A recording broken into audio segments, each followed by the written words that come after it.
ये है गणेश चतुर्थी की कहानी जो सभी मनोकामना को पूर्ण करती है। आप ध्यानपूर्वक सुने।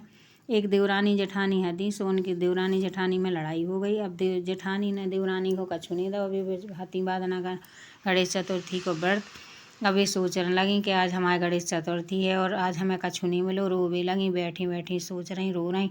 सो फिर उन्हें ध्यान आई कि चलो जो कछु भाव सो भाव गणेश जी के पूरा पड़ोस में थोड़ो जाके घी ले आए। गणेश जी के होम करके पूजा करके अपने प्रार्थना कर लें। सुबह सुनने एक चुकरिया उठाई और रोज जाएँ और चली जाएँ। और सुबह पड़ोस में जा रही थी, सो गणेश जी आ गए बीच में। बोली कहाँ जा रही? बोली कहूँ नहीं जा रहे। और आज हमारी देवरानी जेठानी में लड़ाई हो गई। सो जेठानी ने सब रख लो।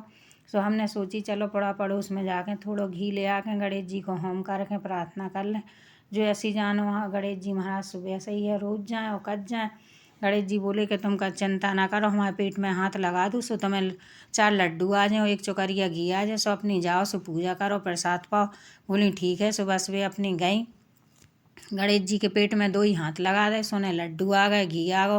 वे अपने घर आई, सोने होम करो, पूजा करी, लड्डू को प्रसाद लगाओ, खुद पाए। और बस ऐसी एक वो गणेश चतुर्थी 1 महीना निकलो, 2 महीना निकले, 3 महीना, 4 महीना, साल बीत गई। अब उनके दिन दूनो रात चौगुनो बढ़ते ही गो, खूब होगो, सब कछु होगो। अब एक दिन देवरानी जेठानी देवरानी से बोली कि ऐसा तुम क्या कर रही जो तुम्हारे दिन दूनो रात चौगुनो बढ़ते ही जा रहा हो, हमारा तो कमते ही चलो जा रहा हो। सो बोली कछु नहीं कर रहे, जो जाने सो गणेश जी महाराज जाने, हम कहाँ जाने, हम तो उन्हीं की शरण में डरे। सो बोली ऐसे गणेश जी सबके हैं कि तुम आई हैं? बोली जे को धाय मनाए सो सबके हैं। सो बोली ऐसा तुमने कैसे का करो? बोली कछु नहीं करो, हमारी तुम्हारी लड़ाई हो गई थी। सो हम तो बैठे रो रहे थे, फिर ध्यान में आई कि चलो पड़ोस में कहूँ तो मैं लाई जाए। सो घी ले आए, होम कर दें। सो घी ले भी गए थे। सो बीच में गणेश जी में लगाए। सो ये बोले कहाँ जा रही? हमने कहीं कहूँ नहीं जा रहे हैं और हमारी लड़ाई हो गई। सो हम सोच रहे हमारे तो कछु है नहीं है। सो हम पड़ोस को घी ले भी आए। फिर बोले हमारे पेट में हाथ लगा दो सो तुम्हें 4 लड्डू आ जाए, घी आ जाए। सो तुम अपने होम करियो, पूजा करियो, अपने प्रसाद पाइयो। बोली ठीक है। सो हमने हाथ लगा दे। सो 1 चुकरिया घी आ गो, 4 लड्डू आ गए। हम घर आए। सो हमने होम करो, पूजा करी, लड्डू को प्रसाद लगाओ, बे लड्डू प्रसाद में पाए। और आज वैसे ही कर रहे। फिर गणेश जी महाराज ने हमें सब कछु दे दो और उनकी कृपा से सब है। बोली तो ऐसे ही हम करें? बोली तुम करो सो तुम्हें दे दें। भगवान सबकी सुनत गणेश जी महाराज। से बोली ठीक है। बोली तो तुम हमसे लड़ जाओ। सो भी उनसे लड़ गई। उनने भी चुकरिया उठाई और भी पड़ोस में घी ले भी चली गई। सो बीच में फिर गणेश जी में लगाए। बोले काहे कहाँ जा रही? बोली कहूँ नहीं जा रहे हैं और हमारी देवरानी में लड़ाई हो गई। सुबह हमसे लड़ गई। सो हमारे पास घी नहीं है। सो हम पड़ोस में वहाँ घी ले भी जा रहे। बोले तो हमारे पेट में हाथ लगा दो सो हमें सब कछु मिल जाए। बोली ठीक है। जैसे ही उनने पेट में हाथ लगाए उनके तो चिपके ही रह गए।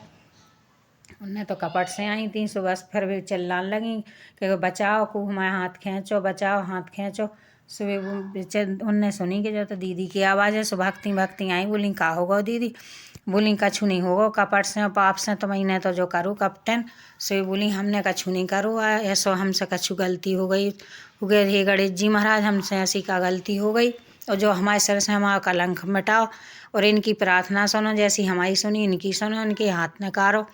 सो गणेश जी महाराज बोले कि जी छल कपट से आई, इनके पास सब कछु होत भाई भी इनने कपट से करो, तुम्हारे पास तो कछु हतू ना। सो हमने दाओ तो तुम्हारा व्रत करत नहीं।